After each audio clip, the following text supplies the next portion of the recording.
Okay, and now we're going to continue on to Phase 3, General, Chapter 4, Buyer Representation.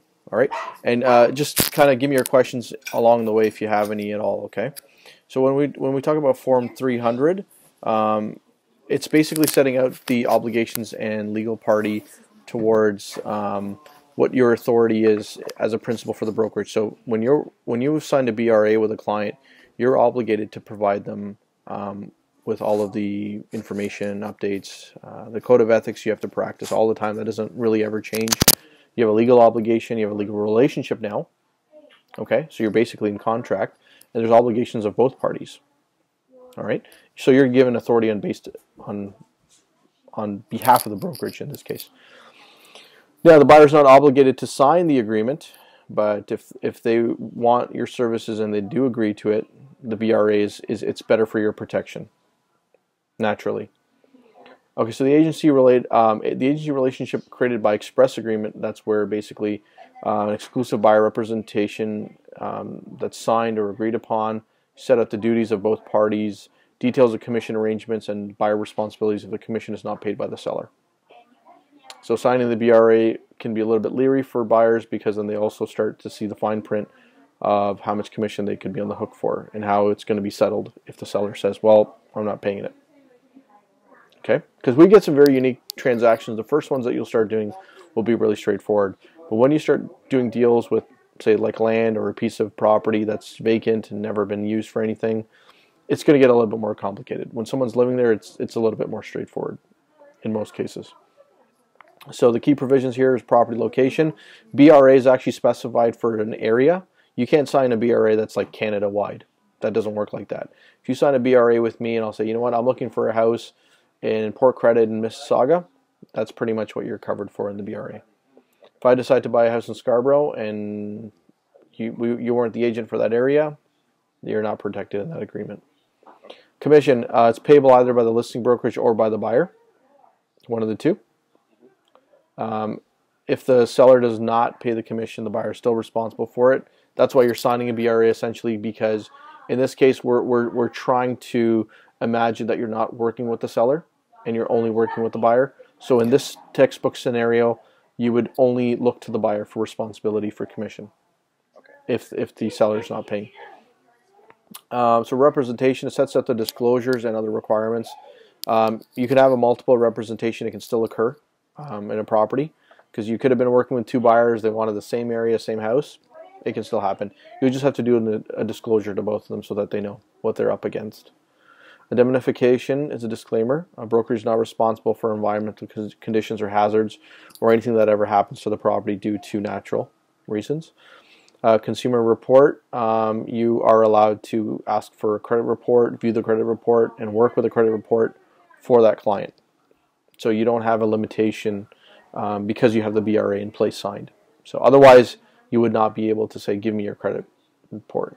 Okay, that's what the textbook's telling you. So you want to just kind of keep that in mind for now. When you're practicing in the market, if it's different, that'll be dependent if you do a lot of leasing and other functions as well. You don't have to sign a BRA, and you can do a lease for that client and just sign, just the information and their financial tracking and their fin tracking. Responsibilities of the brokerage. So basically, what you're doing here is you're going to protect the client. You're going to protect their interests as a buyer. You're going to try to show them the best location, best properties, as if you were just buying it yourself. So you want to have the most ethical approach in that case. Okay, you want to assist the buyer in developing a property profile and locating the properties. So what you want to do is work with them to say, I understand you want to have your kids in this school, but the school bus takes you all the way up to this demographic or area. So you could work it out that way depending what their needs are. So if you seek out properties in a timely manner and give them a CMA, it's a lot faster for them to make an offer, and then they don't lose out on what's going to happen with other people offering and jumping on multiple offer situations.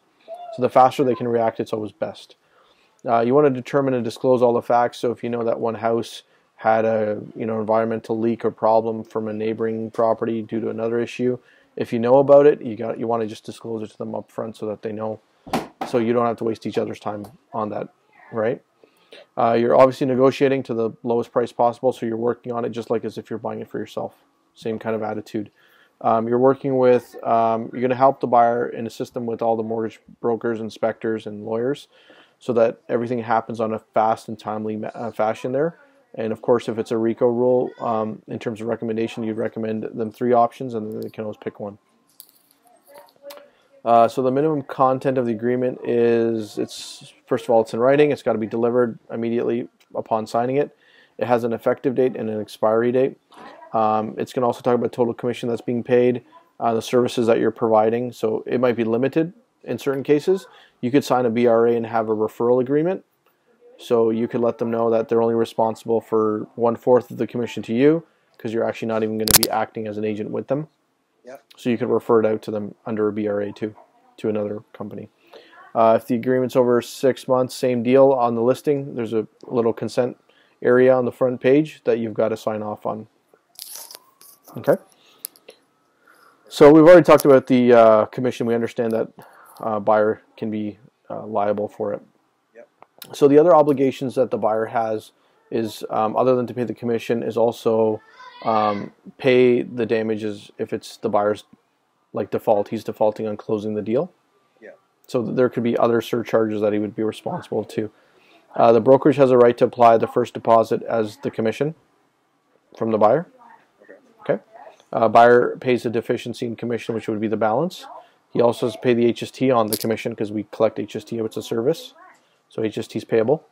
And they agree to submit the offers through the brokerage at the time of the BRA being valid. Okay. And so the regulatory requirements here is we've got a commission calculation. You can do the same thing. It's one of the two. It's a fixed rate or a percentage. You can also do the several percentages scenario we talked about the day before yesterday. And then entitled to commission, you can't have any commission claim unless it's done in writing. So it reiterates that point again. Legal action for commission is only the person who is in the agreement that can proceed to take it. So if you're making legal action for the commission, the claim has to be registered or exempted type thing. One of the two. So you got to register the claim with a small claims court. Unexpired listing agreement. This tells you that no action can be taken for commission if the registrant knows that the client has an unexpired agreement with another brokerage. So if you know that someone has a suspension, which is unexpired, and they've suspended the listing, you still can't sign a new listing with them. And you still can't sign a BRA. Like, what if they just lie to you and say, we're not signing with anyone else? Is there a way to find out without having to call every broker? There's a BRA registry on the back end of your system, like when you are working. So you can actually register your BRA online. Okay. So people can actually look it up before they sign a new BRA. If you have a suspicion, I mean, like if you're dealing with someone who's very straightforward and you don't have a suspicion, sure. But I mean, it's a professional attitude for you to check online if you have a registry system. Not all the realtors use it, but it helps you protect yourself. Okay. Also, there's a holdover period provision. So the buyer might be liable to pay the commission if the brokerage was showing the properties during the time the agreement was still valid, even if it was purchased privately later. Yeah. You will find a lot of small claims court cases for this instance that always win. In favor of the agent? Yes, in favor of the agent, because it's a clear-cut contract. You can't really argue it. It's signed, right? You agreed to it. Commission-related disclosures, additional fees, you got to do the full disclosure if there's any financial benefit to you. So if you're giving mortgages to a friend of yours and he's going to give you $200 referral, you got to disclose that. 2 commissions from the same trade, it could happen, but the brokerage can't collect 2 commissions from it. And the buyer or seller, they have to collect one. You're really collecting a commission for one of the parties in most cases, unless you're doing a multiple representation where it's your listing and a buyer's approached you, then it's a double end, right? But otherwise, you don't take commissions for 2 transactions from the same property at all. Okay, properties that meet the buyer's criteria, that's really something that has to be done thoroughly, and it's important that it's done properly.